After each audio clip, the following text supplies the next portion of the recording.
Hi hello నమస్తే welcome back to our channel. నేను మీ Vaishu. September అనేది ప్రోస్టేట్ క్యాన్సర్ యొక్క మంత్ అని చెప్పుకుంటూ ఉంటారు. అసలు ప్రోస్టేట్ క్యాన్సర్ అంటే ఏంటి, దాని లక్షణాలు ఎలా ఉంటాయి, మనం ముందుగానే ఎలా డయాగ్నోస్ చేయొచ్చు, అండ్ దానికి ఉండే ట్రీట్మెంట్ ఏంటి, ఈ విషయం గురించి మాట్లాడడానికి అండ్ అదే పనిగా అవేర్నెస్ ఇవ్వడానికి ఈరోజు నాతో పాటు డాక్టర్ విశ్వాస్ గారు ఉన్నారు, యూరాలజిస్ట్. సార్తో మాట్లాడదాం. హలో సార్, నమస్తే, బాగున్నారా? బాగున్నాను. So as this is a month of prostate cancer. నేను అసలు ప్రోస్టేట్ అంటే ఏంటి, అసలు ప్రోస్టేట్ క్యాన్సర్ లక్షణాలు ఎలా ఉంటాయి? ఓకే. సో ప్రోస్టేట్ అనేది మన యూరినరీ బ్లాడర్ మూత్రాశయం కింద ఒక చిన్న గ్రంథి. ఓకే. దీని పని ఏంటంటే మగవాళ్ళలో ఏదైతే వీర్యం ఉంటుందో హ్మ్. దానికి న్యూట్రిషన్ అందించడము, దాంట్లో 30% లిక్విడ్ తయారు చేయడం ప్రోస్టేట్ పని. ఓకే. సో ప్రోస్టేట్ అనేది మగవారిలో మాత్రమే ఉంటుంది. ఓన్లీ ఓన్లీ అబ్బాయిలకి మాత్రమే ఉంటుంది. మగవారిలోనే ఉంటుంది. ఓకే. సో మన ఏజ్ 20 to 30, 40 దాకా దీని సైజ్ అనేది 15 to 20 గ్రామ్స్ అంతే ఉంటుంది. ఓహ్! మన ఏజ్ 40, 50 దాటేసరికి అది నిదానంగా ఏజ్ సరిగా పెరగడం స్టార్ట్ అవుతుంది. అంటే మామూలుగా అందరికీ ఉంటుంది, అందరికీ ఉంటుంది. క్యాన్సర్‌తో సంబంధం లేకుండా. లేదు, ప్రోస్టేట్ అనేది ఒక గ్రంథి. మనకి ఎలాగ లివర్ అనేది, లంగ్స్ అనేది అందరికీ ఉంటుందో అలా మగవాళ్ళలో ప్రోస్టేట్ అనేది మాత్రం అందరికీ హెల్తీగా ఉంటుంది. ఓకే. మన ఏజ్ పెరగడం వల్ల జుట్టు తెల్లబడుతుందో హ్మ్. అలాగే ఏజ్ పెరగడం వల్ల ప్రోస్టేట్ కూడా పెరగడం అంతే సహజం. ఓకే. ఇది ఏజ్ రిలేటెడ్ అన్నమాట. హుహు. సో 50 దాటాక సైజ్ పెరగడం కొంచెం ఎక్కువ చూస్తుంటాము. ఓకే. కొంతమందికి సిమ్టమ్స్ వస్తుంది, కొంతమందికి రాదు. ఓహ్! సో కొంతమందికి సిమ్టమ్స్ ఎలా ఉంటుందంటే ఈ ప్రోస్టేట్ పెరగడం వల్ల యూరిన్ దారిని నొక్కేస్తుందన్నమాట. ఓకే. ఆ నొక్కడం వల్ల మన ధార అనేది చిన్నగా వస్తుంది. హ్మ్. యూరిన్ మన టైం అనేది ప్రొలాంగ్డ్ అవుతుంది. ఎక్కువసేపు యూరిన్ పోస్తారు. హుహు. అండ్ యూరిన్ అనేది పూర్తిగా ఖాళీ అవ్వదు, కొంచెం మిగిలి ఉన్నట్టు అనిపిస్తుంది. ఓకే. ఆ మిగిలి ఉండడం వల్ల యూరిన్ పదే పదే వెళ్తారు. హుహు. బ్లాడర్కి ఏమనిపిస్తుంది, ఇంకా యూరిన్ ఉండిపోయింది అని బ్రెయిన్కి సిగ్నల్ ఇవ్వడం వల్ల ఓకే. మళ్ళీ మళ్ళీ తరచుగా వెళ్తుంటారు. హుహు. నైట్ టైం ఎక్కువగా వెళ్తూ ఉంటారు. ఇవి ప్రోస్టేట్ సమస్య, బీపీహెచ్ అంటాం. బీపీహెచ్. Benign prostatic hyperplasia. ఇది ఒక normal condition, it is different from prostate cancer. So okay. మనం ఫస్ట్ నార్మల్ కండిషన్ మాట్లాడితే మనకి క్యాన్సర్ గురించి ఎలా మనం సపరేట్ చేయొచ్చో మనం మాట్లాడుకోవచ్చు. నార్మల్ కండిషన్‌ని బీపీహెచ్ అంటారు. Yeah everyone can have it. Yeah చాలా మందికి నార్మల్గా చూస్తుంటాం. 50 దాటగానే చాలా మంది నైట్ టైం లేస్తూ ఉంటారు. అవును. అండ్ యూరిన్ తరచుగా వెళ్తూ ఉండడము, హ్మ్. యూరిన్ ధార సన్నపడడం. ఓకే. వాళ్ళకి ఏమనిపిస్తుందంటే యూరిన్ ధార సన్నగా అవ్వడం నార్మల్ లేలే, ఈ ఏజ్కి ఇలానే ఉంటుంది అని వాళ్ళు సహజంగా భావిస్తుంటారు. ఓకే. కాకపోతే దీనికి చాలా ట్రీట్మెంట్ ఆప్షన్స్ ఉన్నాయి. మనం ఈజీగా దీన్ని అరికట్టొచ్చు. హుహు. సో బీపీహెచ్‌ని కూడా. బీపీహెచ్ అని కూడా హ్మ్. ఒక సింపుల్ ప్రోస్టేట్ మెడిసిన్‌తో దారి అనేది కొంచెం వెడల్పు అవుతుంది. ఓకే. దాంతో చాలా మంది రిలీఫ్ పొందుతుంటారు. హ్మ్. ఆల్మోస్ట్ 60-70% మంది ఈ ఒక్క మెడిసిన్‌తో చాలా రిలీఫ్, చాలా ఏళ్ల పాటు ఆ రిలీఫ్‌ని పొందుతుంటారు. చాలా కొంతమందికి ఈ టాబ్లెట్ కొన్ని ఏళ్ల తర్వాత అది పనిచేయడం తగ్గుముఖం పడినప్పుడు మాత్రమే మనం సర్జరీ చేస్తాం. ఓకే. అసలు టాబ్లెట్స్‌తో అవసరం ఏముంటుందంటే, అంటే నార్మలే గదా! 50 అయిపోయిన తర్వాత it's okay to have that అనే ఫీలింగ్‌లోనే ఉంటారు గదా యాహ్! అందరూ. సో ఏమవుతుందంటే చాలా మందికి బాదర్సమ్ అవుతుంది. ఓకే. క్వాలిటీ ఆఫ్ లైఫ్ అనేది చాలా తక్కువ ఉంటుంది. హ్మ్. సో రోజంతా నార్మల్ మనిషి ఒక 5-6 సార్లు వెళ్తుంటారు. ఓకే. కాకపోతే ప్రోస్టేట్ సమస్య ఉండేవాళ్ళు 8-10 సార్లు దాకా వెళ్తూ ఉంటారు. హ్మ్. గంటకి వెళ్తూ ఉంటారు. ఓకే. సో ఇనీషియల్‌గా ఇది బానే ఉంటుంది. జస్ట్ గంట ఇంట్లో ఉండే వాళ్ళకైతే అంత ఆ! ప్రాబ్లమ్‌గా అనిపించదు. హ్మ్. కాకపోతే గ్రాడ్యువల్‌గా ఏమవుతుంటే బ్లాడర్ కొన్ని నెలలు, కొన్ని సంవత్సరాల దాకా సహిస్తుంది. ఓకే. ఆ తర్వాత ఎక్కువ యూరిన్ ఉండడం వల్ల ప్రెషర్ అనేది కిడ్నీకి వెళ్తుంది. హుహు. సో కిడ్నీకి వెళ్ళితే అప్పుడు అది డ్యామేజ్ అనేది ఇర్రివర్సిబుల్ మాట. ఓకే. సో అలాంటప్పుడు మనము ఏదైతే డ్యామేజ్ అప్పటిదాకా అయిందో అది మాత్రమే మనం ఆపగలుగుతాం. హ్మ్. అంతే. ఓకే. సో క్యూర్ బిఫోర్ ముందే ఇట్లా. యాహ్! సో ఎప్పుడైతే ఇది ఇనీషియల్ స్టేజ్‌లోనే ఎక్కువ బాదర్సమ్ ఉన్నప్పుడే మనం టాబ్లెట్ గాని, సర్జరీ గాని చేసేస్తే కిడ్నీ పైన ఎఫెక్ట్ మనం స్టాప్ చేయొచ్చు, ప్రివెంట్ చేయొచ్చు. క్వాలిటీ ఆఫ్ స్లీప్ గూడా ఉంటుంది. యాహ్! క్వాలిటీ ఆఫ్ లైఫ్ బావుంటుంది. హ్మ్. నైట్ టైమ్ లేవకుండా ఉంటారు. పగలు కూడా యూరిన్ ఫ్రీగా వెళ్తారు. ఓకే. తమ యంగ్ ఏజ్‌లో 20, 30 ఇయర్స్‌లో ఎలాగైతే ఫ్రీగా వెళ్తారో హ్మ్. అలా ఈజీగా వెళ్తారు. ఓకే. ట్రీట్మెంట్ ఉండగా ఎందుకు ఇబ్బంది అనవసరంగా పడాలి. సఫర్ అవ్వాలి అనేది ఇది. So okay. చాలా మందికి ఇది అవేర్‌నెస్ లేదు. బీపీహెచ్‌కి ట్రీట్మెంట్ ఉందనేదే తెలియదు సగం మందికి. యాహ్! ఇది ప్రోస్టేట్ సమస్య అని గూడా తెలీదు. ప్రోస్టేట్ అనే గ్రంథి ఉంటుందని గూడా చాలా మందికి తెలీదు. తెలియదు. సో అందుకని ఇది. సో ఇది బీపీహెచ్ ఏదైతే ఉందో ప్రోస్టేట్ క్యాన్సర్ అనేది కూడా చాలా కామన్‌గా చూస్తుంటాం. ఓకే. ఇప్పుడు ప్రపంచవ్యాప్తంగా రెండవ మోస్ట్ కామన్ క్యాన్సర్ అంటే ప్రోస్టేట్ క్యాన్సరే. ఓహ్! సో లంగ్ క్యాన్సర్ వల్ల ఏదైతే డెత్స్ అవుతుందో second most common cancer leading to deaths అనేది ప్రోస్టేట్ క్యాన్సర్ అన్నమాట. ఓకే. ఇది బట్ ఇంకా గూడా అవేర్‌నెస్ లేదు. ఎవరికి ప్రోస్టేట్ అంటేనే తెలీదు. సో ప్రోస్టేట్ క్యాన్సర్ అనేది చాలా మందికి అవగాహన లేదు. ఓకే. అందుకనే సెప్టెంబర్ అనేది prostate cancer awareness month. Okay. So దీనివల్ల మనం అవేర్‌నెస్ ఈ స్ప్రెడ్ రోజుల్లో చేయొచ్చు. చాలా మందికి హెల్త్ చెకప్స్ చాలా ఫ్రీక్వెంట్‌గా చేయిస్తున్నారు. అవును. అది ఒక మంచి ట్రెండ్ ఇండియాలో వచ్చింది. హ్మ్. సో బ్లడ్ టెస్ట్‌లు గానీ, ఇవన్నీ మాస్టర్ హెల్త్ చెకప్స్ గానీ యెస్. మనకి అఫోర్డబుల్ రేంజ్‌లో ఉన్నాయి కాబట్టి హ్మ్. చాలా మంది తమ పేరెంట్స్‌కి చేయిస్తున్నారు. అది చేయిస్తున్నారు. మంచి ట్రెండ్ అన్నమాట. ఓకే. సో దాంట్లో కూడా ఈ పీఎస్ఏ అనేది ఇంక్లూడెడ్. హ్మ్. ప్రోస్టేట్ స్పెసిఫిక్ యాంటీజెన్ అనే ఒక చిన్న బ్లడ్ టెస్ట్ ఉంటుంది. ఓకే. చాలా మాస్టర్ హెల్త్ చెకప్స్‌లో ఇంక్లూడెడ్ ఉంటుంది. హ్మ్. సో దాంట్లో మనం ప్రోస్టేట్ క్యాన్సర్ రిస్క్ ఉందా? ఓకే. లేదా ఫ్రీక్వెంట్‌గా ఫాలో అప్ చేయాలా? అనేది మనం చేసుకోవచ్చు. ఓహ్! సో ఈ పీఎస్ఏ అనేది ప్రోస్టేట్ సైజ్‌ని బట్టి ఉంటుంది. హ్మ్. సో నార్మల్‌గా ఒక 30 గ్రాముల ప్రోస్టేట్ ఉంటే పీఎస్ఏ 3 దాకా నార్మల్. ఓకే. అదే 50 గ్రామ్స్ ప్రోస్టేట్ ఉందనుకోండి 5 దాకా నార్మల్. ఓకే. సో అదే మనకి ఏజ్ 60 అయినా గానీ ప్రోస్టేట్ ఒక 60 గ్రామ్స్ ఉన్న పీఎస్ఏ 2 కంటే తక్కువ ఉందనుకోండి, హ్మ్. ఆ మనిషికి ప్రోస్టేట్ క్యాన్సర్ రిస్క్ చాలా చాలా తక్కువ. ఓకే. 5 ఇయర్స్‌కో, 10 ఇయర్స్‌కో ఒకసారి రిపీట్ చేసుకున్నా పర్లేదు. హ్మ్. అదే ప్రోస్టేట్ ఒక 50 గ్రామ్స్ ఉన్న వాళ్ళకి 5 కంటే ఎక్కువ ఉందనుకోండి, 6 మంత్స్‌కి ఒకసారి పీఎస్ఏ చెకప్ చేయిస్తూ ఉండాలి. ఉండాలి.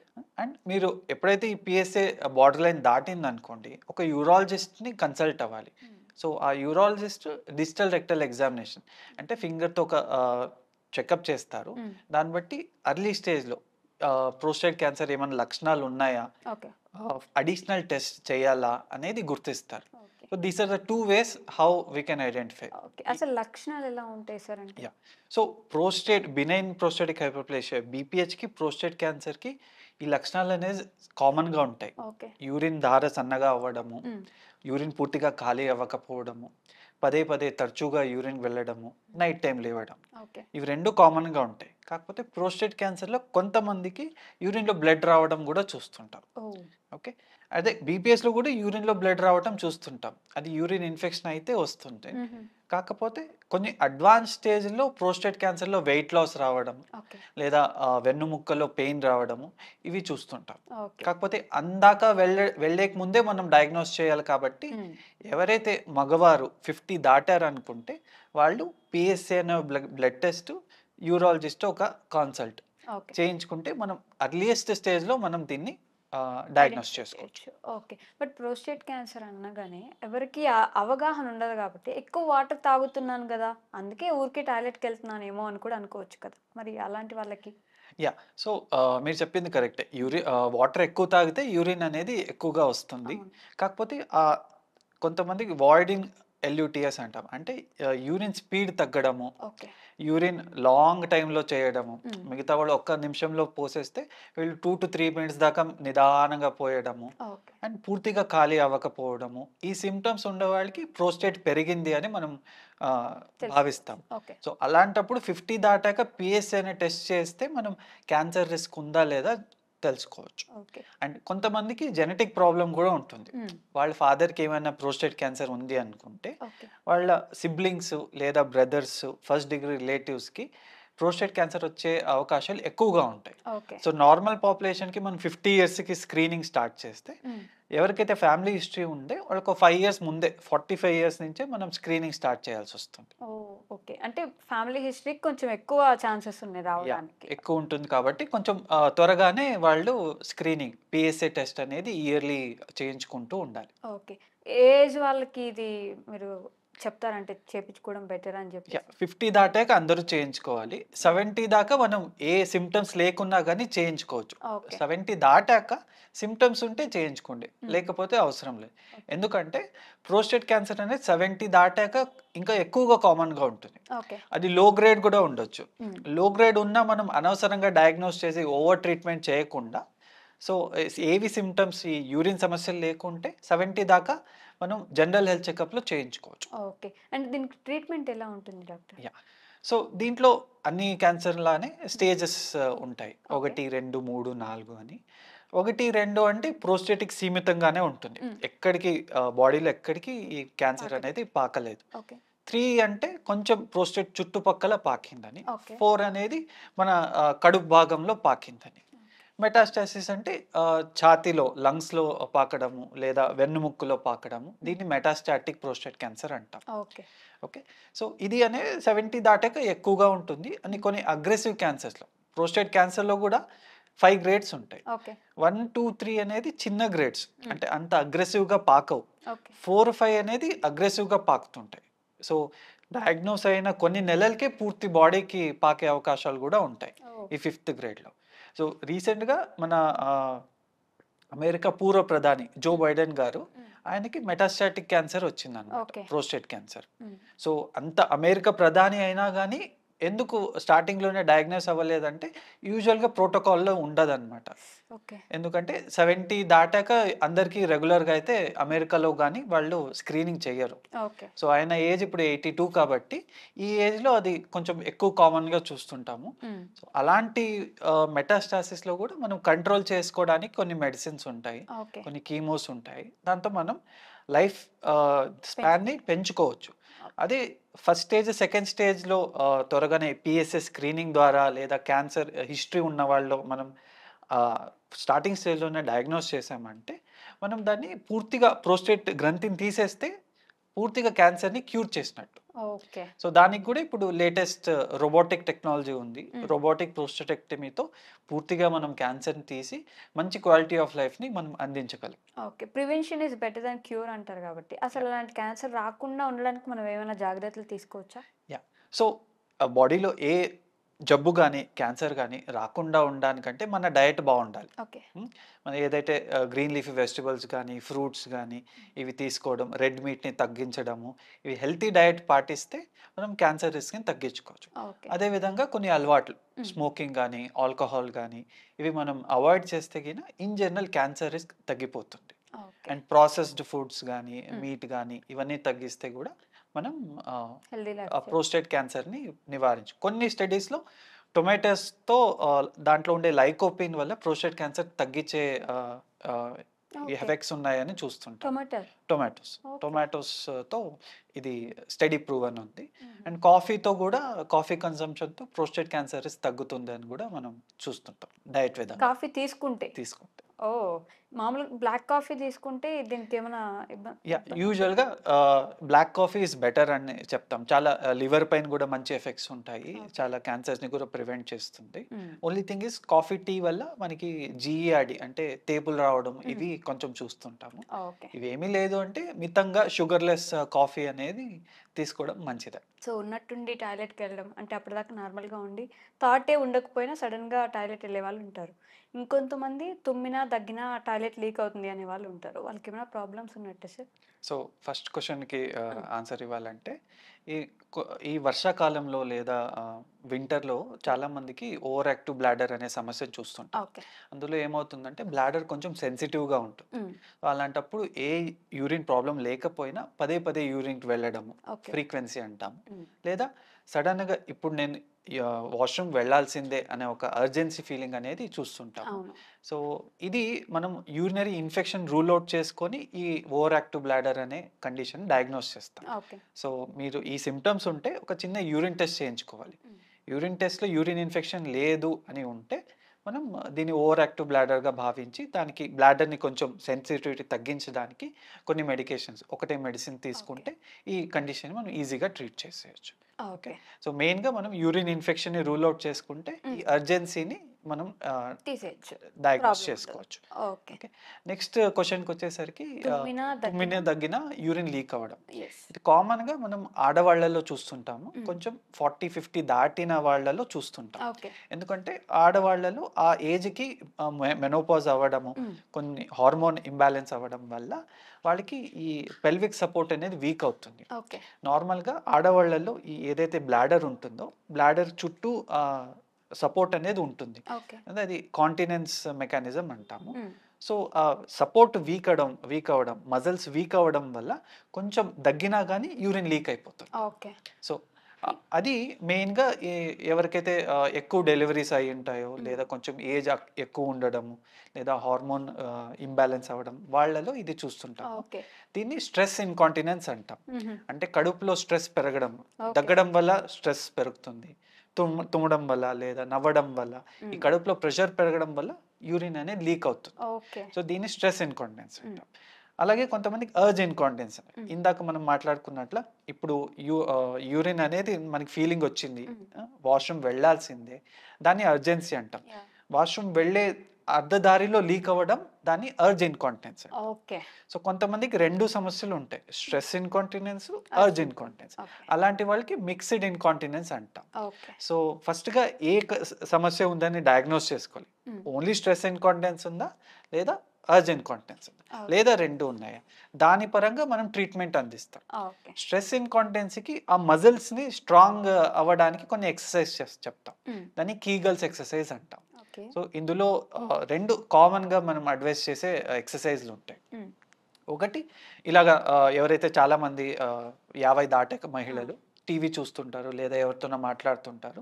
వాళ్ళు ఇది కూర్చొనే చేయొచ్చు. ఓకే. ఈ మోషన్ దాన్ని టైట్‌గా బిగబట్టుకొని ఉండడం. హ్మ్. ఒక 10 సెకండ్లు బిగబట్టుకోవడం, 10 సెకండ్లు లూజ్ అవ్వడం. మరి ఓకే. 10 సెకండ్లు బిగపట్టుకోవడం, మళ్ళీ లూజ్ చేయడం. హ్మ్. ఇలా ఒక 15, 20 సార్లు పొద్దున, మధ్యాహ్నం, రాత్రి ఇలా చేస్తూ ఉండడం వల్ల ఆ మజిల్స్ అనేవి స్ట్రాంగ్ అవుతాయి. ఆ హుహు. మజిల్స్ స్ట్రాంగ్ అయినప్పుడు మనకి లీక్ అవ్వడం గూడా మనకి నిదానంగా తగ్గిపోతుంది. అలా ఆపేస్తే కిడ్నీలో సమస్యలొస్తాయి. టాయిలెట్ వస్తే ఎళ్ళిపోవాలి అంటుంటారు గదా! యాహ్! మనం టాయిలెట్ వస్తే వెళ్ళాల్సిందే. ఆ! మనం దాని గురించి మళ్ళీ మాట్లాడుకుందాం. ఓకే.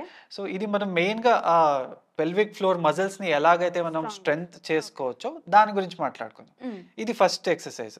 కూర్చొని టైట్‌గా పెట్టుకోవడం, లూజ్ అవ్వడం. ఓకే. ఇది నార్మల్‌దే. సెకండ్ వచ్చేసి ఒక బెడ్ మీద లేదా కింద నేల మీద ఫ్లాట్‌గా పడుకొని హ్మ్. 2 కాళ్ళ మధ్యలో ఒక పిల్లో పట్టుకొని దాన్ని ప్రెస్ చేయడం. ఓకే. ఇది కూడా 10 సెకండ్లు ప్రెస్ చేయడం, 10 సెకండ్లు లూజ్ చేయడం. హ్మ్. ఇలా చేస్తే కూడా ఈ పెల్విక్ ఫ్లోర్ అనేది స్ట్రాంగ్ అవుతుంది. ఈ ఓకే. దగ్గినా, తుమ్మినా లీక్ అవ్వడం నిదానంగా స్టాప్ అయిపోతుంది. ఓహ్! ఇది stress incontinence. Okay. Urge incontinence అది వేరే రకంగా చూస్తుంటాం. ఎందుకు బ్లాడర్ పదే ఇది అవుతోంది. హ్మ్. దానికి కొన్ని మెడిసిన్స్ ఉంటాయి. ఓకే. ఏదైతే ఓవర్ యాక్టివ్ బ్లాడర్‌కి ఇచ్చే మెడిసిన్స్ అవే ఇస్తే కూడా చాలామంది చాలా బాగా రెస్పాండ్ అవుతారు. ఓకే. ఓకే. హ్మ్. అండ్ ఇందాక నేను అడిగినట్టు ఇట్లా సడెన్‌గా వస్తే వెళ్ళిపోవాలి. లేదంటే కిడ్నీలో ప్రాబ్లమ్ యాహ్! వచ్చేస్తది యాహ్! అంటారు. ఇట్స్ ట్రూ దానికేమన్నా ఆన్సర్ ఉంటుందా? యాహ్! సో, పేషెంట్‌కి ఈ సడెన్‌గా యూరిన్ రావడం అంటే హ్మ్. వాళ్ళు అదే చెప్పాను గదా! యూరిన్ ఇన్ఫెక్షన్ ఉందా లేదా చూసుకోవాల్సొస్తుంది. ఓకే. అండ్ నేనైతే ఎవరైతే యూరిన్ వచ్చినప్పుడు ఆపుకోమనైతే మనం అడ్వైస్ చేయం. ఓకే. సో, దానికొక చిన్న స్కానింగ్ చేసి చాలా తక్కువ బ్లాడర్‌లో యూరిన్ ఉండిపోతుందంటే హ్మ్. మనం బ్లాడర్ ట్రైనింగ్ అని చెప్తుంటాం. ఓకే. అంటే కొంతమందికి సెన్సిటివ్ వల్ల ప్రతిసారి వెళ్తారు. జస్ట్ 5, 10 ఎంఎల్ పోసి వస్తారు. హ్మ్. అలాంటి వాళ్ళకి మనం ఆపుకోవచ్చు. ఓకే. సో, బ్లాడర్ ట్రైన్ చేస్తాం. పదే వెళ్ళకుండా నిదానంగా హాఫ్ అన్ అవర్‌కి ఒకసారి వెళ్తుంటే దాన్ని గ్రాడ్యుయల్‌గా 1 అవర్‌కి ఒకసారి వెళ్ళడాన్ని లేదా మళ్ళీ కొన్ని రోజుల తర్వాత గ్రాడ్యుయల్‌గా 2 అవర్స్‌కి ఒకసారి, 3 అవర్స్‌కి ఒకసారి బ్లాడర్ ట్రైన్ చేస్తాం. ఓకే. కాకపోతే ప్రతిసారి వెళ్ళినప్పుడు చాలా సిగ్నిఫికెంట్ 100, 200 ఎంఎల్ చేస్తున్నారంటే హ్మ్. ఒక స్కానింగు, యూరాలజిస్ట్ కన్సల్టేషన్ అవసరం అవుతుంది. ఓకే. అండ్ 50 ఏజ్ వచ్చే అమ్మాయిలకు ఓకే. ఆంటీ వాళ్ళకి ఓకే. బట్ 20-30 ఎర్లీ 30స్ ఆర్ ఎర్లీ 20స్‌లో ఉండే వాళ్ళకి కూడా జిమ్‌కెళ్తుంటే లెగ్ డే చేస్తుంటే లెగ్ డే ఒక ఎక్సర్సైజ్ చేయగానే వాళ్ళు వాష్‌రూమ్‌కెళ్ళాలి అంటుంటారు. మరి వాళ్ళకేమైనా ప్రాబ్లమ్ ఉందంటారా? యాహ్! సో, దీనికి 2 ప్రాబ్లమ్స్ ఉండే అవకాశాలుంటాయి. ఓకే. ఒకటి మనం ఇందాక మాట్లాడుకున్న హ్మ్. పెల్విక్ ఫ్లోర్ మజిల్స్ వీక్ అవ్వడము. హ్మ్. దానివల్ల లీక్ అవ్వడం చూస్తుంటాము. ఓకే. జిమ్‌కెళ్ళేవాళ్ళు చాలా ఎక్కువగా వాటర్ అవును. తీసుకుంటుంటారు. సో, ఆ వాటర్ అధికంగా తీసుకున్నారు కాబట్టి యూరిన్ అధికంగా వస్తుందని చూస్తుంటాం. హుహు. సో, వాటర్ ఇంటేక్ బట్టి యూరిన్ వస్తుంటే నార్మలే. ఓకే. కానీ వాటర్ ఇంటేక్‌కి అధికంగా యూరిన్ వస్తుందంటే something abnormal. Okay. Something abnormal అనేది మనం తీసుకునే వాటర్‌ని బట్టి కూడా మనం యెస్. డిసైడ్ అవ్వచ్చు. యాహ్! So, okay. మనం వాటర్ తక్కువ తీసుకున్నా ఎక్కువ సార్లు వెళ్తున్నామంటే అది ప్రాబ్లమే. హ్మ్. ఎక్కువ తీసుకుంటాం, ఎక్కువ వెళ్తున్నామంటే అది నార్మలే. ఓకే. ఎంతవరకు వాటర్ తీసుకోవచ్చు డాక్టర్? అసలు ఎంతవరకు తీసుకోవాలి బేసిక్‌గా? యాహ్! సో, బేసికల్‌గా ఇది ఆక్యుపేషన్ బట్టి మన డీహైడ్రేషన్ ఎంత అవుతుంది దాన్ని బట్టి చూస్తుంటాం. ఓకే. జిమ్‌కెళ్తున్నారంటే ఆబ్వియస్‌గా డీహైడ్రేట్ ఎక్కువ యాహ్! అవుతున్నారు. అవును. లేదా ఎక్కువ బ్యాడ్మింటన్ గానీ, స్పోర్ట్స్ ఆడుతున్నారంటే కూడా డీహైడ్రేట్ అవుతున్నారు. హ్మ్. ఇలాంటి వాళ్ళు 3-3.5 లీటర్స్ తీసుకోవాలి. ఓకే. మరి కొంతమంది డెస్క్ జాబ్, హ్మ్. సాఫ్ట్‌వేర్ ఎంప్లాయీస్ లేదా క్లెరికల్ జాబ్స్, ఆఫీస్‌లోనే ఏసీలోనే ఉంటారు అంటే ఓకే. వాళ్ళు 2.5 to 3 లీటర్స్ ఈజ్ ఎనఫ్. హ్మ్. కొంతమంది డ్రైవర్స్ గానీ, మార్కెటింగ్ ఫీల్డ్‌లో ఉండేవాళ్ళు, వాళ్ళు ఎక్కువ ఎండకు తిరుగుతుంటారు కాబట్టి వాళ్ళు మరి 3 to 3.5 లీటర్స్. ఓకే. మీరు ఏదైతే రోజంతా యూరిన్ వస్తుందో దానికి 500 ml యాడ్ చేసుకొని తాగాల్సొస్తుంది. ఓకే. ఇప్పుడు ఎలక్ట్రోలైట్స్‌ని తీసుకుంటూ ఉంటారు కొంతమంది. ఇస్ ఇట్ గుడ్ అంటే అది? ఇన్ జనరల్ డీహైడ్రేట్ అవ్వలేదు అంటే తీసుకోవాల్సిన అవసరం లేదు. హ్మ్. కొన్నిసార్లు మోషన్స్ అధికంగా రావడం, డయేరియా రావడం లేదా సిక్ అవ్వడం అలాంటప్పుడు ఎలక్ట్రోలైట్స్ తీసుకుంటే ఏం ప్రాబ్లమ్. సో, షుగర్ పేషెంట్స్‌కి ప్రోస్టేట్‌తో అసలు సంబంధం ఎలా ఉంటుంది? దానికి లక్షణాలు ఎలా ఉంటాయి? యాహ్! సో, ఇందాక మాట్లాడుకున్నట్టుగా హ్మ్. ప్రోస్టేట్ అనేది ఒక చిన్న గ్రంథి మన బ్లాడర్ కింద ఉంటుంది. హ్మ్. అది మగవాళ్ళలో మాత్రమే ఉంటుంది. ఓకే. అది 30-40 ఇయర్స్ దాకా చాలా చిన్నగా ఉంటుంది. 15-20 గ్రామ్స్ ఉంటుంది. హ్మ్. 50 ఇయర్స్ దాటాక గ్రాడ్యుయల్‌గా పెరగడం స్టార్ట్ అవుతుంది. ఓకే. సో, ప్రోస్టేట్ పెరగడం వల్ల యూరిన్ దారి అనేది నొక్కడం గురి చేస్తుంది. ఓకే. సో, దానికి మన యూరిన్ దార సన్నగా రావడం, హ్మ్. పదే పదే వెళ్ళడం, నైట్ టైమ్ వెళ్ళడం ఇవి కామన్‌గా చూస్తుంటాం. హ్మ్. షుగర్ పేషెంట్స్ కూడా యూరిన్ పదే పదే వెళ్ళడము, నైట్ టైమ్ లేవడం కామన్‌గా చూస్తుంటాం. అవును. సో, ఎలా మనం షుగర్ పేషెంట్స్‌కి, ప్రోస్టేట్ సమస్యకి 2 వేరుగా డిఫరెన్షియేట్ చేసుకోవాలి. యాహ్! డిఫరెన్షియేట్ చేస్తామంటే షుగర్ పేషెంట్స్‌కి మెయిన్‌గా స్టోరేజ్ సింప్టమ్స్ అంటే హ్మ్. యూరిన్ తరచుగా వెళ్ళడం, ఓకే. రోజంతా పదే పదే వెళ్ళడము, వాటర్ ఎక్కువ తీసుకోవడం, మరి నైట్ టైమ్ 3, 4 సార్లు లేవడము. హ్మ్. ఇది షుగర్ పేషెంట్స్‌లో చూస్తుంటాం. ప్రోస్టేట్ సమస్యల్లో కూడా ఈ స్టోరేజ్ సింప్టమ్స్ అనేది ఉంటుంది. ఓకే. పదే పదే వెళ్ళడం, నైట్ టైమ్ లేవడం ఉంటుంది. దాంతో పాటు యూరిన్ దారి కూడా చిన్నగా రావడం, హ్మ్. యూరిన్ పూర్తిగా ఖాళీ అవ్వకపోవడము, ఓకే. ఆహ్, యూరిన్ వాష్‌రూమ్ వెళ్ళగానే స్టార్టింగ్‌లోనే రాకుండా ఒక హ్మ్. అర గ్యాప్. సెకండ్ అయ్యాక స్టార్ట్ అవ్వడం. ఇవన్నీ ప్రోస్టేట్ సమస్యలో చూస్తుంటాం. ఓకే. సో, షుగర్ ఉందా లేదా తెలుసుకోవడానికి మనకి సింపుల్ బ్లడ్ యాహ్! టెస్ట్ ఉంటాయి. ర్యాండమ్ బ్లడ్ షుగర్, హ్మ్. హెచ్‌బీఏవన్సీ ఉంటాయి. అలాగే ప్రోస్టేట్ సమస్య ఉందా లేదా తెలుసుకోవడానికి కొన్ని టెస్ట్‌లుంటాయి. ఓకే. యూరోఫ్లోమెట్రీ అని ఒక సింపుల్ టెస్ట్ ఉంటుంది. హ్మ్. అందులో మనం యూరిన్ ఒక మెషిన్‌లో పోస్తే మన యూరిన్ స్పీడ్ ఎంత ఉందని చూస్తాం. ఓకే. సో, ఆ యూరిన్ స్పీడ్‌ని బట్టి మనం ఈయనకి ప్రోస్టేట్ సమస్య ఉందా లేదా అని క్లియర్‌గా చెప్పొచ్చు. ఓకే. ఓకే. అండ్ ఒక చిన్న అల్ట్రాసౌండ్ స్కాన్‌తో గూడా మనం ప్రోస్టేట్ సైజ్ ఎంత ఉందని చూస్తాం. హ్మ్. దానివల్ల కిడ్నీ మీద ఏమైనా ఎఫెక్ట్ ఉందా లేదా చూస్తాం. ఓకే. అండ్ యూరిన్ పోయక ముందు బ్లాడర్‌లో ఎంత యూరిన్ ఉంది, యూరిన్ పోసాక ఎంత ఖాళీ అయింది, ఎంత మిగిలి ఉంది అని చూస్తుంటాం. ఓకే. నార్మల్‌గా పోస్ట్ వైడ్ అంటే యూరిన్ పోసాక 50 ఎంఎల్ కంటే తక్కువ యూరిన్ మిగిలి ఉండాలి. హ్మ్. దానికంటే ఎక్కువ ఉంది అంటే కొంచెం ప్రోస్టేట్ సమస్య ఉందని మనం భావిస్తాం. ఓకే. సో, యూరోఫ్లోమెట్రీ అనే ఒక టెస్టు, అల్ట్రాసౌండ్ స్కాన్ ఒక టెస్ట్, సీరం పిఎస్ఏ అది okay. Prostate cancer screening test అన్నమాట. హ్మ్. ఒక మనిషికి ప్రోస్టేట్ క్యాన్సర్ వచ్చే ఛాన్స్ అవకాశం ఉంది. ఉందా లేదా హ్మ్. తెలుసుకోవడానికి ఈ పిఎస్ఏ టెస్ట్‌తో మనం ఇది చేసుకోవచ్చు. డయాగ్నోస్ 2 చేయొచ్చు. కంటే తక్కువ ఉంది అంటే వచ్చే ఛాన్స్ చాలా తక్కువ. ఓకే. చాలా ఒక 3, 4 ఇయర్స్ లేదా 5 ఇయర్స్‌కి ఒకసారి చెక్ చేసుకోవచ్చు. హ్మ్. 4 దాటి ఉంది, ప్రోస్టేట్ సైజ్‌కి అధికంగా ఉంది అంటే మనం 6 మంత్స్‌కి ఒకసారి లేదా ఇయర్లీ వన్స్ చెక్ చేసుకోవాల్సొస్తుంది. Regular checkups. రెగ్యులర్ చెకప్ చేయాల్సి వస్తుంది. ఓకే. సో, ఒక మనిషికి ఈ ప్రోస్టేట్ సమస్య ఉంది, ఒక 40 గ్రామ్స్ ఉంది అంటే హ్మ్. మనం ఆల్ఫా బ్లాకర్ అనే ఒక చిన్న టాబ్లెట్ స్టార్ట్ చేస్తాం. ఓకే. అది రోజు నైట్ వేసుకోమని చెప్తాం. హ్మ్. సో, దానివల్ల చాలా మంది 60-70% మందికి చాలా సింప్టమాటిక్ రిలీఫ్ వస్తుంది. ఓకే. సో, కొంతమందికి ఈ టాబ్లెట్ వేసుకున్నా రిలీఫ్ రాకపో ఉంటే వాళ్ళకి చిన్న సర్జరీ చేస్తాం. హ్మ్.